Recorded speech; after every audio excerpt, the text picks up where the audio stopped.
Welcome to the Modern Manifestation Podcast. I'm your host, Bree Brown, a business mindset coach, entrepreneur, and a top competitor in a male-dominated industry. I'm a native Texan, the youngest of all brothers, and a lettuce-hating, wine-loving, curses like a sailor, recovering perfectionist. I've spent over a decade building my commission-based career, and my life's purpose is helping other women achieve the same multi-six-figure success I achieved before I was 25. I have a passion for helping women with mindset, money, and manifestation skills to help every young woman realize her full potential. If you're looking for vulnerable conversations, professional development, inspiration, or even a kick in the ass to get you motivated, you have come to the right place. Thanks for checking out the Modern Manifestation Podcast. Now let's jump right in to today's topic.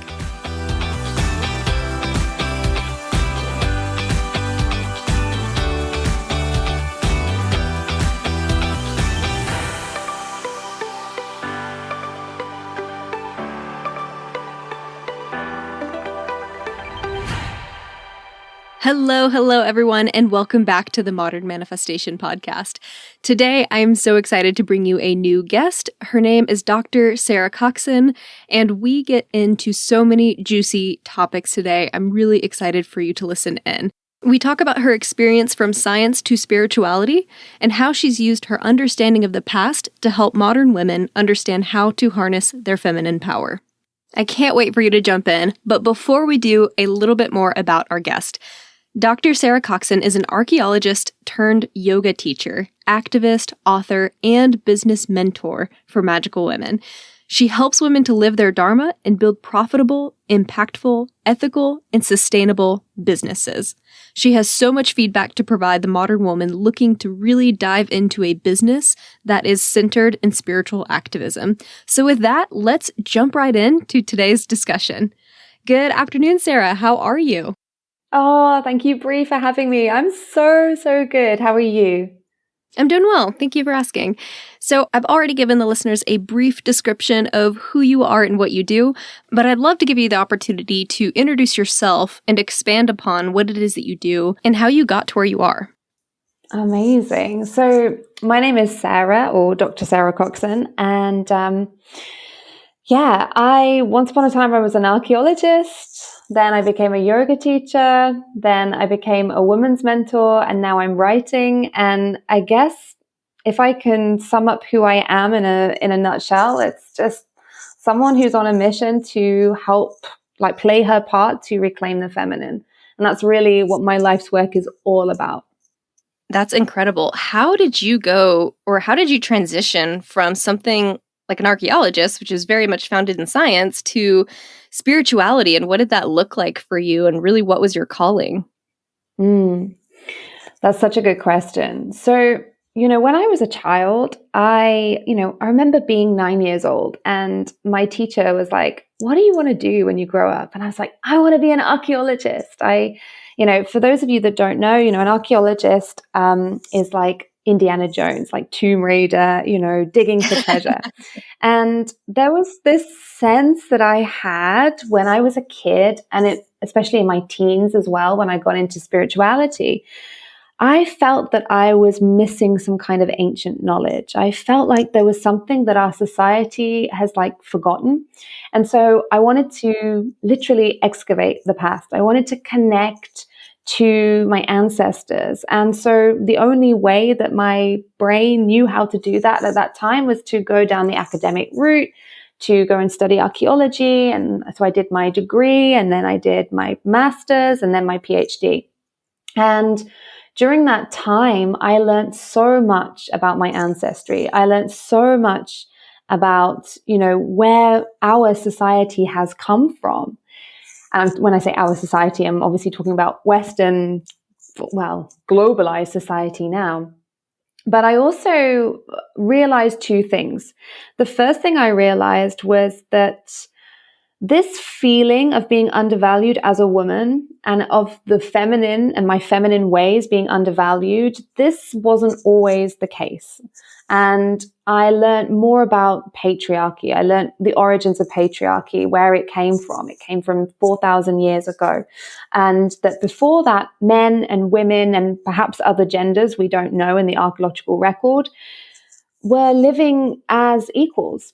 So I learned this. I learned this sense of, oh, okay, actually, women haven't always been second-class citizens. And the second thing I learned was that I was not meant to be an academic. That the structure of academia itself, probably very much like the corporate world, is really dog eat dog, and it's formed on hierarchy and dominance and control and progression and climbing the ladder. And I was taught to, basically burn myself out and run myself into the ground to crank out publications and all these things that I was supposed to do to get ahead in my career. And it was ironic because I was operating in an institution that was actually encouraging me to suppress the very feminine magic that I was seeking to actually connect to.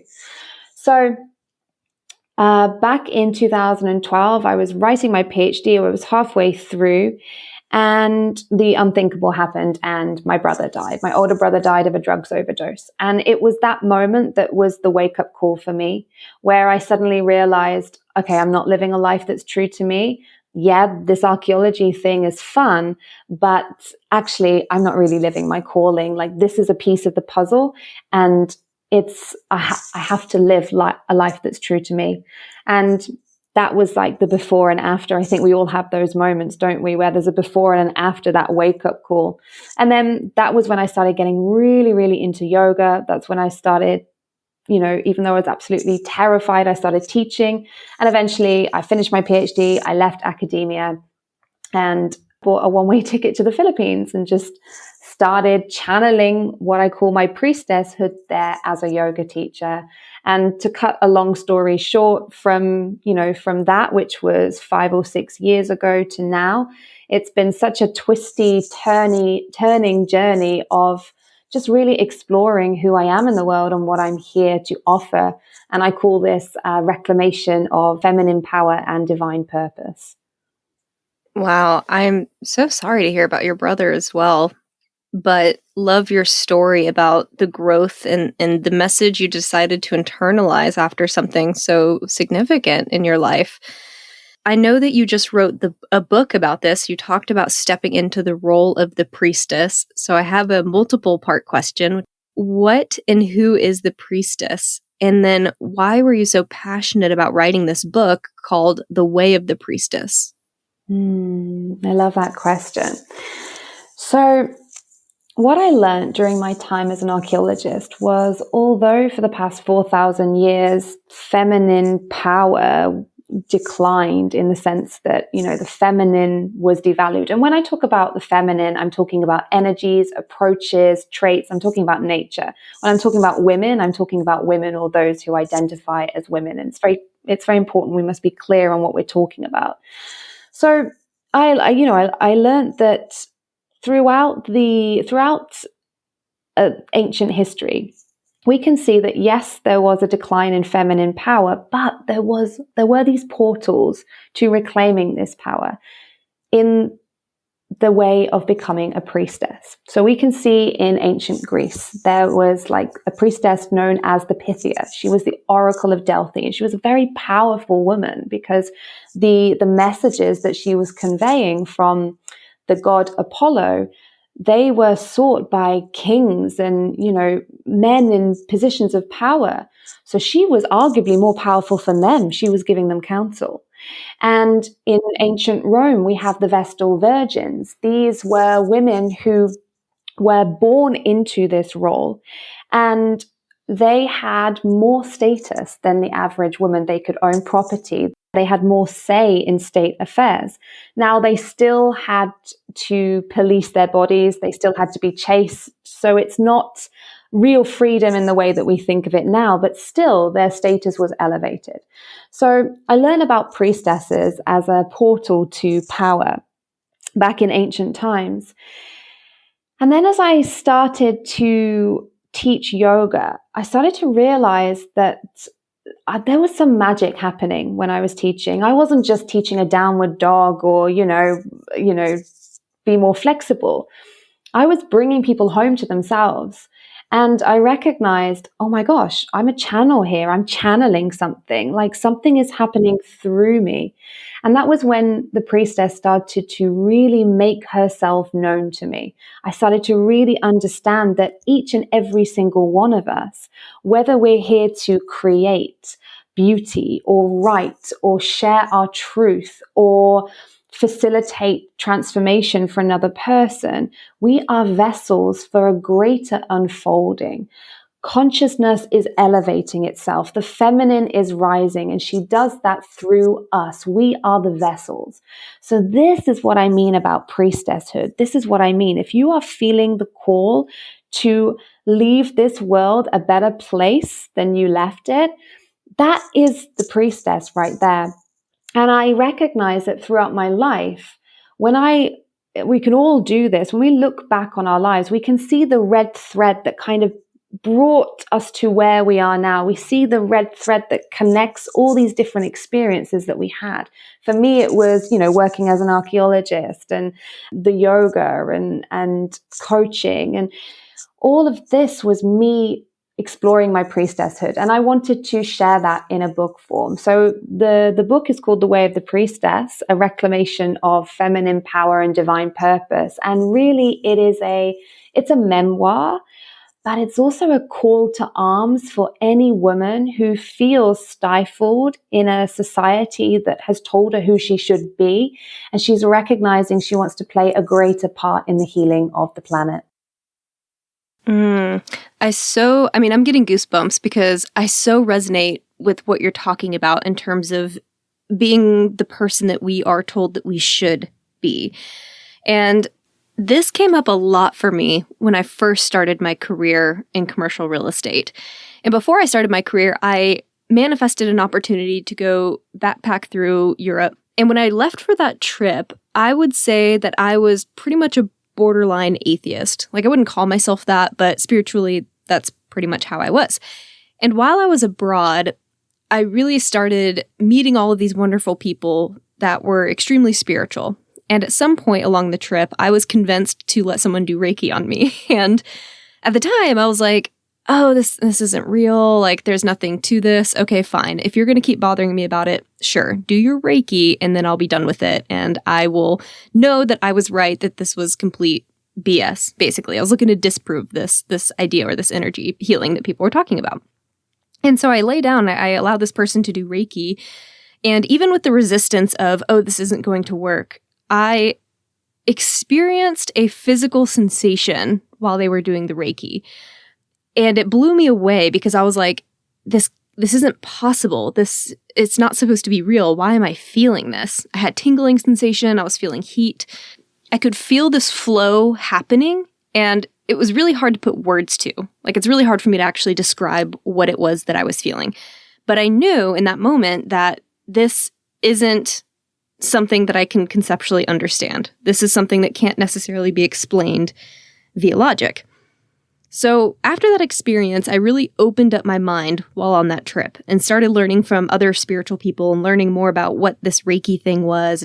It really just sort of started a fire for me on what spirituality is. And I really came back from that trip being more agnostic than atheist. But then I was submersed back into this very male-dominated world. And so you're talking about what we should be.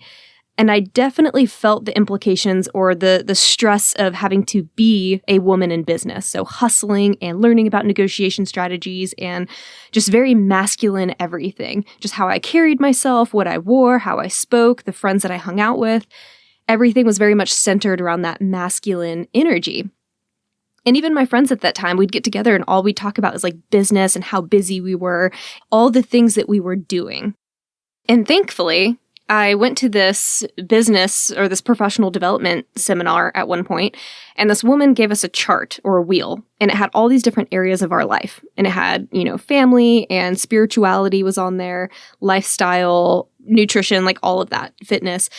And she had us rate on a scale of 1 to 10 where we thought our particular life was in that moment regarding that particular aspect of this wheel. So how did I feel like my romantic relationships were? How was my relationships with my family, nutrition, fitness, spirituality? And when I looked at this wheel, I was off the charts for career and romantic relationship and family and fitness. But spirituality was like 0. There was nothing there. Like the wheel just completely inverted when I got to spirituality. And I had a moment of reflection because at that particular moment, I was not feeling happy in my career. Like something was missing. There was an experience that I had abroad which felt so light and flowing and good. And it was missing from my career. And so I knew that I wanted to find a way to incorporate that more into my life. And that in order to really get back to that freedom and that experience that I had abroad, I needed to change something drastically within my life. And I'm still a little skeptical at this point. I'm still wondering, like, was that just in my head? It was a couple years ago now. Like, I'm not sure how real that was. Maybe it was all, maybe I just dreamed, or maybe I've really exaggerated a lot of that feeling now. So I basically went out looking for either confirmation of my beliefs or my disbeliefs. And it's funny how the universe works in synchronicities. And I came across a good friend of mine who's in the business world, and we'd never talked about spirituality. But one day we got together and we just started talking about it. And she told me about this women's retreat that was for spiritual women. And I was very hesitant about reaching out about this. I was very reserved.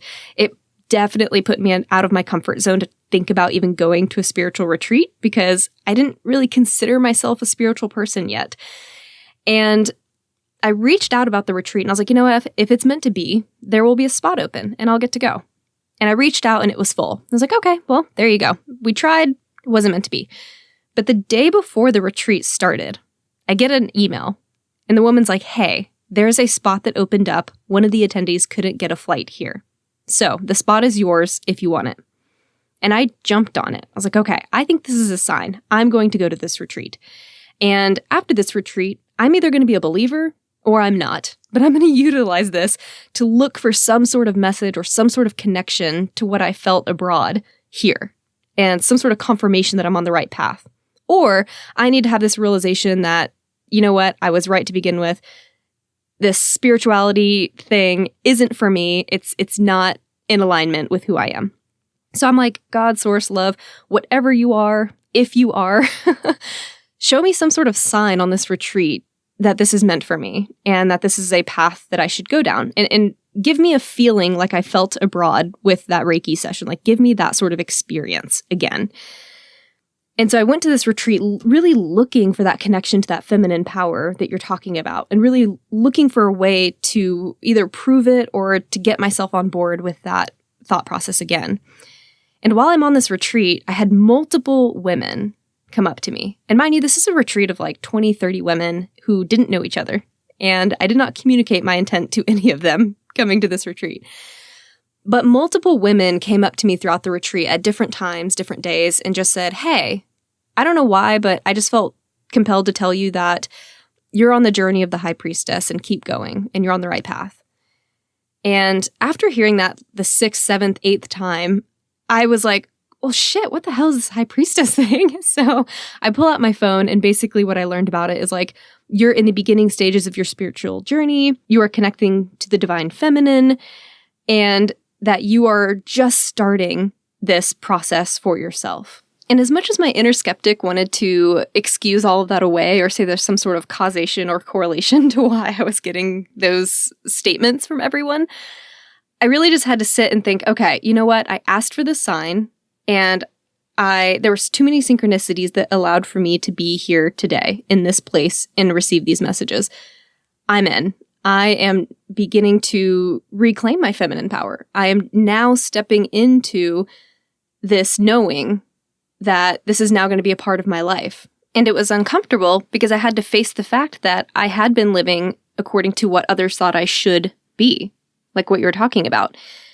And as I started to embrace this side of me and just understand that this was going to be really awkward for a while, I found that there were other women that felt the exact same way. And that were also questioning their own experiences in corporate America and whether or not that still spoke to who they were. And I share this story to say that what you're talking about is extremely important. And I really hope that if there's a woman who's in the beginning stage that I was in before I left for my trip, and then while I was on my trip, if there's any woman that's in that place and is really questioning their life, and if they've been living according to what others thought they should be, that they hear this message and they're able to reevaluate whether or not that's the path they want to continue down. Because I think there's more of us than we realize. And it's fascinating because I feel like there's a wave right now happening. And I know that even some of my friends that are super, that we operated in that same toxic masculinity together in the corporate world, we've developed closer relationships because we've all kind of gone down this more spiritual path at the same time. And or some of us were already there prior to others. And when we start to make this connection, our bonds are so much stronger and there's so much more synergy happening between us. And I feel like it's growing. I feel like there are more women stepping into this role, like you said, finding their priesthood. Can you talk a little bit about why that might be? Why now? Why are women starting to own this part of ourselves and embrace this more spirituality? Or has it always been here and we just become more aware of it? I love that question. And I love what you shared. And you're absolutely right. There is this wave of reclamation at the moment. When I feel into my answer to this question, I mean, it's clear that women have always been priestesses, but for the past 1,500 years in Europe, I'm talking primarily European prehistory and history, we've had to suppress it. We've had to suppress it because of the Christian church. You know, actually in early Christianity, there were early priestesses. There were women ordained as priestesses. They were also in roles of teaching the teachings of Christ. But what happened in 400, 500 AD was that women became outlawed. And so it's not that women it's not that women stopped living their priestesshood. It's just that they had to do it in secret. They had to do it undercover because we know the witch hunts that happened, a good few centuries later. It wasn't safe to be sharing this knowledge outwardly. It wasn't safe. And so, like with anything, like once you suppress something, you can only suppress it for a while. And then it's like this pressure builds up and it pops up. It's like with wildflowers. You ever see wildflowers in, urban jungles? You can't suppress them for long. They grow wherever they need to grow. And so what we're witnessing now, it's almost like the pendulum swing. We can see the pendulum swing. The pendulum has to swing one way. And so we're seeing this real reclamation of the feminine. And what will happen, I hope, as we become more conscious, is that then we can start to bring the feminine and the masculine into balance. That's really the ultimate goal. That's really the ultimate aim, because it's only when the healthy masculine and the healthy feminine are in balance that we can really thrive as human beings. Love that answer. And because you're an archaeologist, I would love to know, how did we get out of balance? Like, is that specific to our species as Homo sapiens? Or what caused women to be seen as more inferior as a 400 AD? Why were we forced to step out of that feminine power? So, I mean, the reason why that happened was because of a man called Augustine of Hippo. He was a priest, and he was the one that really kind of perpetuated the idea of original sin, the idea that it was Eve's fault for, basically encouraging Adam to, take the forbidden fruit. So, yeah, I mean, I think he even wrote an autobiography. So really, I mean, he was the person that kind of like smashed the final nail in the coffin for women, as it were, but it was already happening. So it's kind of wild, actually, that one man was able to kind of shape the next 15 centuries of 15 centuries of history for women. But we see it. We even see it in today's world. I mean, look at the power that someone like Bill Gates has. One man to shape policies in different areas, in climate change, in health. So, yeah, really, sometimes it is just one person with one view. They're very, very powerful. So that's really what happened, 1500 years ago.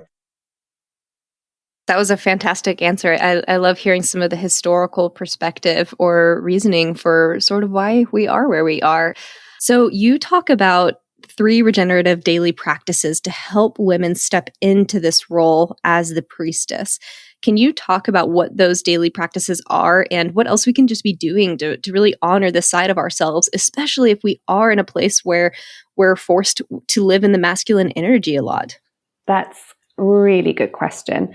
One of the first things that I always share with my clients or women who work with me or women who listen to the podcast is that embodiment is key. So we tend to live our lives from the neck up. We're trained to be very cerebral, very mental. Everything is about thinking, strategy, rationale. And there is a place for this. I'm not knocking this. Like, I love a good dose of logic. But this is very masculine in its trait. The feminine is all about feeling. And so the first thing that we can do is to start to create a real relationship with our bodies, to start to bring our awareness out of our minds a bit more consistently and into the felt sense of the body. The reason for this is twofold. First, if we don't feel our emotions, they get stuck. And if they get stuck, it's like they layer and layer and layer each passing situation. We just layer on these emotions and they become trauma responses, trauma patterns, and they can really get in the way of us living happy, healthy lives. So when we feel our emotions, we're actually emoting them. The word emotion comes from the word emote, which means to move out. So we're meant to feel and express our emotions. And this is what will free us up. This is known as emotional resilience. And this is the ability to manage and diffuse challenging emotions. This is like the foundation of free living, as it were. And the second reason for cultivating a relationship with your body is because this is where your intuition lives. Your intuition is a felt sense in your body. It is that feeling of expansion or contraction. It's that feeling of lightness or heaviness. And it's different for all of us. So we have to understand our own felt sense intuition. And of course, if we are living life from the neck up, then we can't access this super tool that we have, this power that we have for impeccable decision making, because we have been trained that we have to think our way in and out of decisions. But very often the thinking mind is the problem. Our minds are designed to dream and vision, but they're not that great at making decisions. And we know this because, how many of you listening you're clever enough to be able to argue for and against anything? We're smart beings. Whereas your body knows, the body has access to wisdom.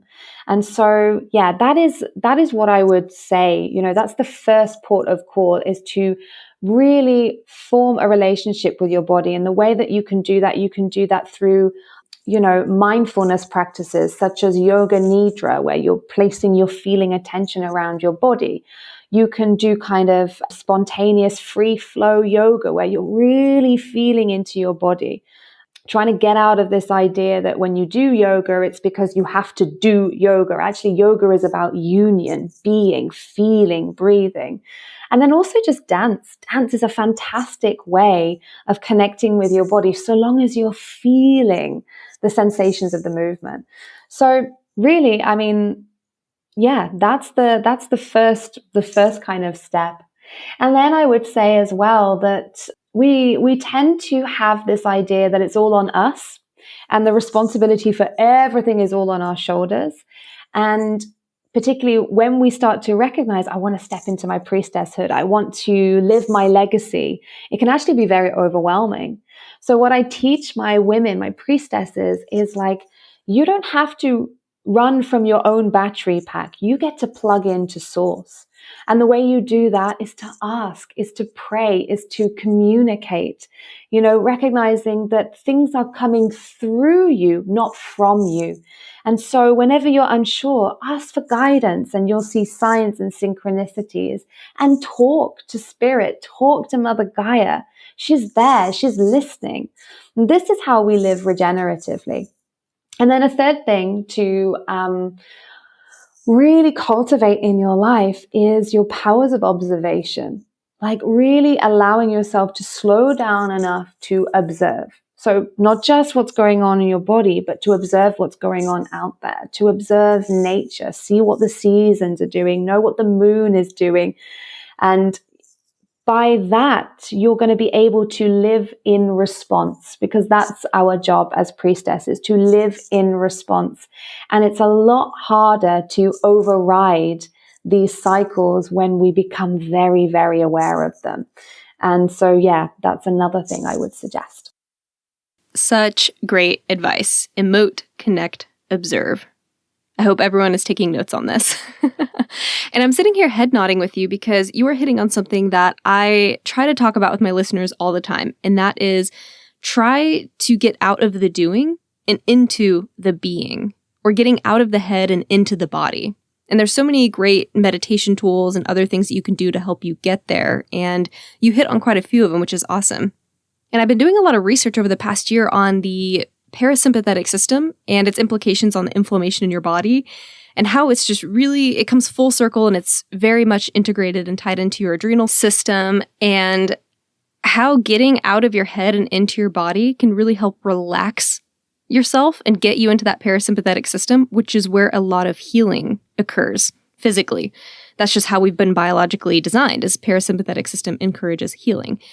And all the research that I've been doing on this, it looks like there's so many diseases, especially diseases that women are often more subjected to, like PCOS or anxiety, depression, alcoholism, and even things like a weight fluctuation, and how it's all very much integrated with the ability to get into this parasympathetic system. And the things that you're mentioning, like emoting and connecting and observing, are all really powerful ways to engage that parasympathetic system so that you can get to that place of healing where you begin to heal yourself internally. And from a manifestation perspective, that's huge, because when you start to heal from within, you're then making an outward impact on the people around you. And you really start to feel better, which is going to get you into a higher alignment.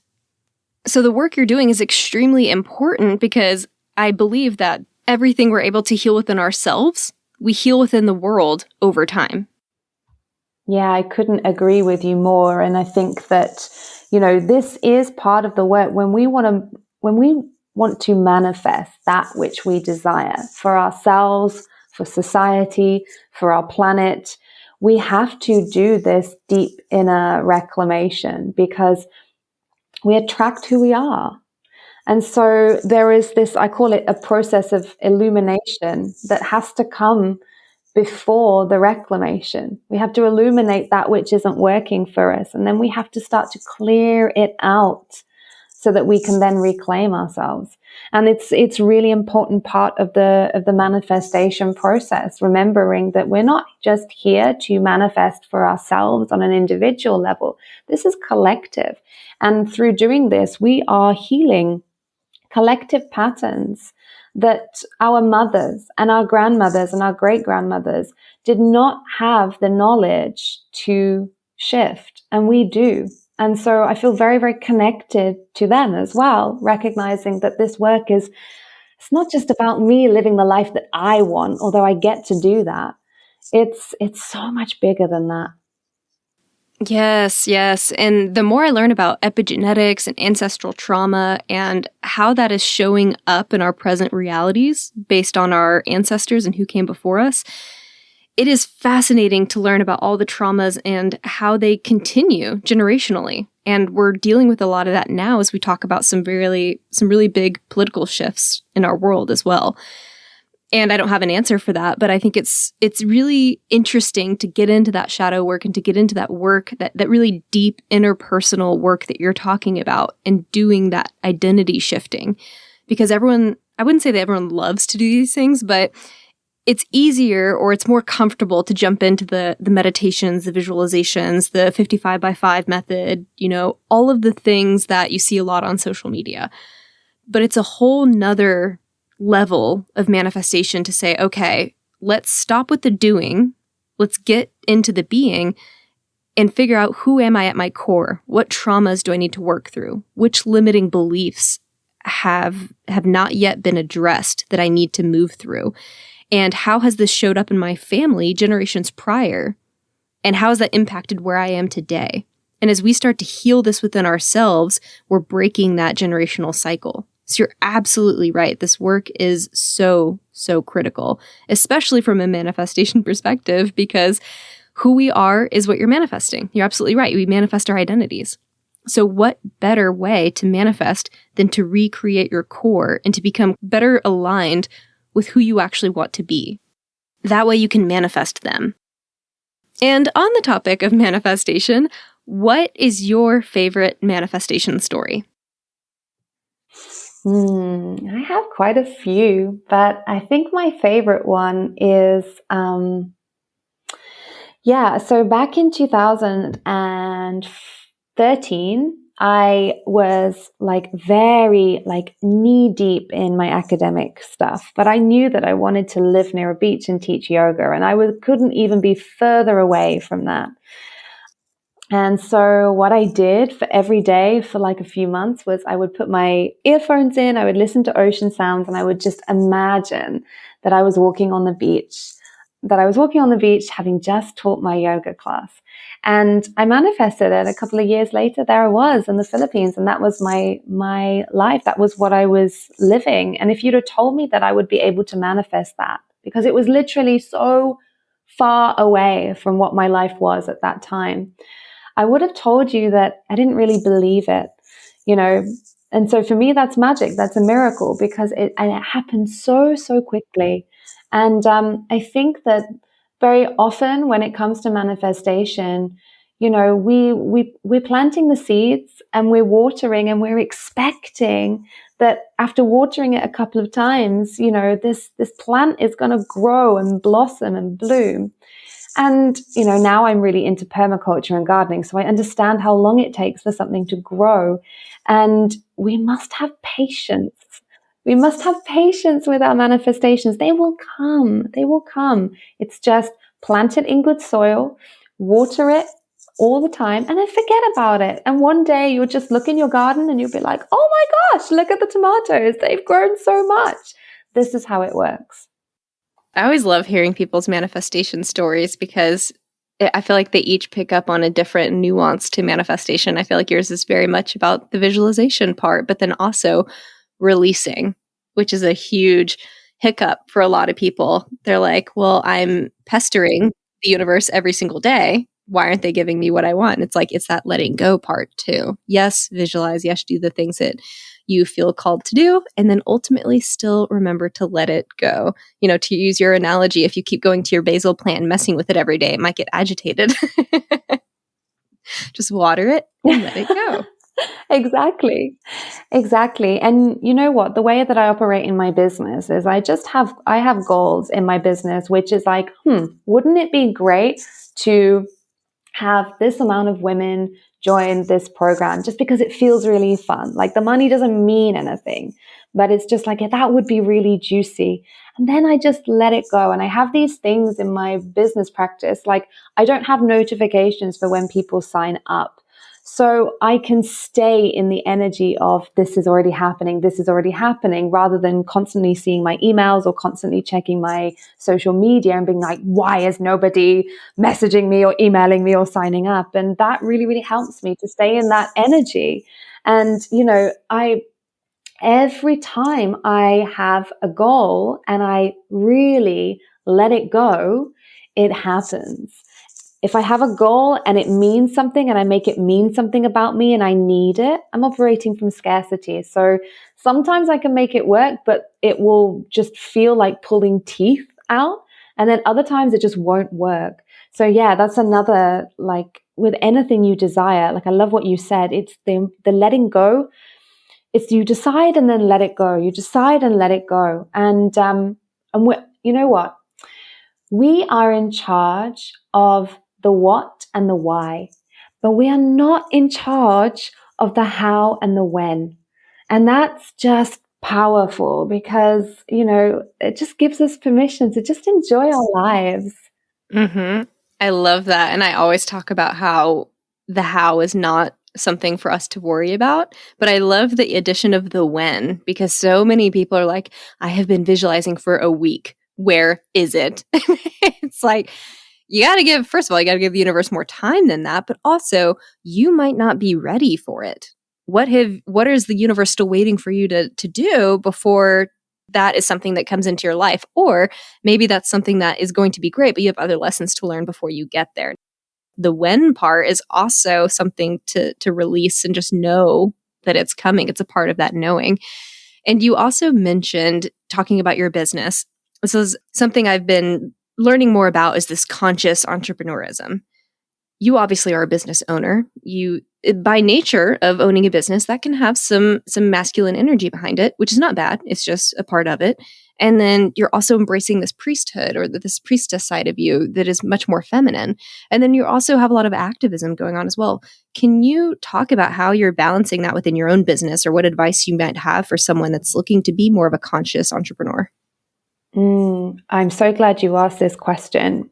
So for me, I see our businesses as vehicles for individual transformation and abundance, but also social and environmental transformation and abundance as well.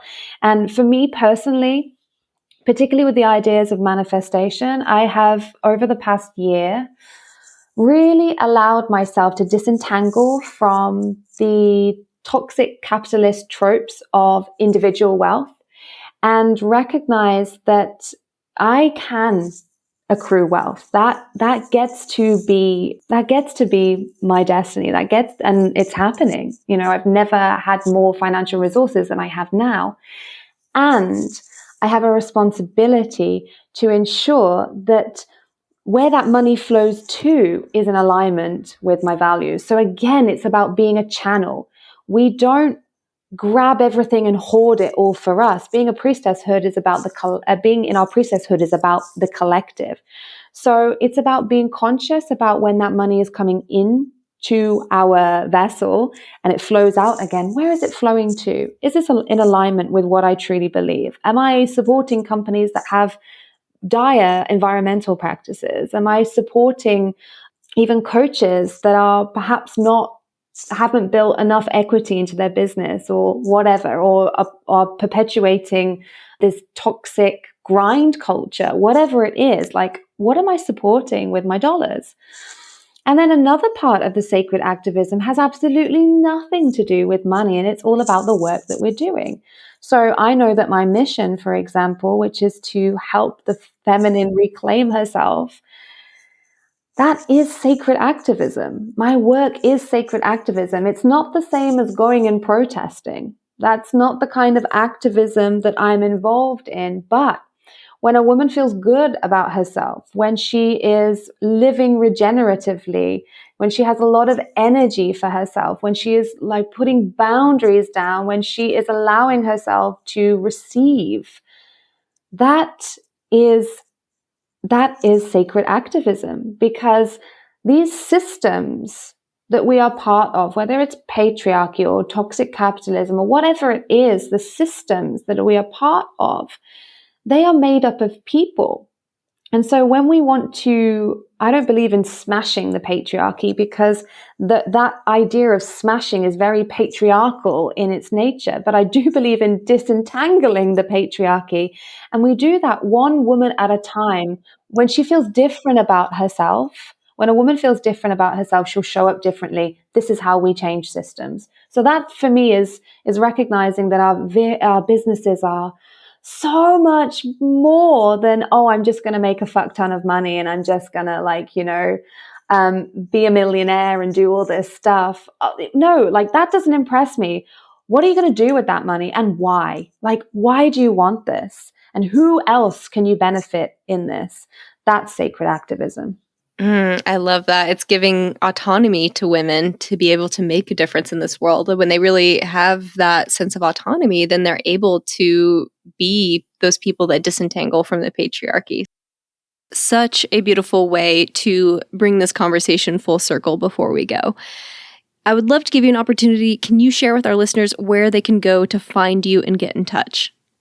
Oh, thank you. And just thank you so much for having me here. So, yeah, if you guys have enjoyed this conversation, then the best way that you can reach me is through Instagram. You can check out my profile at Dr. Sarah Coxon. And, I love to hear from you guys. I really love receiving DMs. One of the things that I'm really conscious about with my use of social media is not to worry so much about number of followers and likes, and instead really focus on one-on-one connection through messages. So do feel free to reach out and just let me know that you listen to this podcast, and, just say hi, or you can share, something that really resonated with you. And then if you want to kind of go deeper into this, and if you want to meet your own inner priestess, then of course I have my book, The Way of the Priestess, A Reclamation of Feminine Power and Divine Purpose.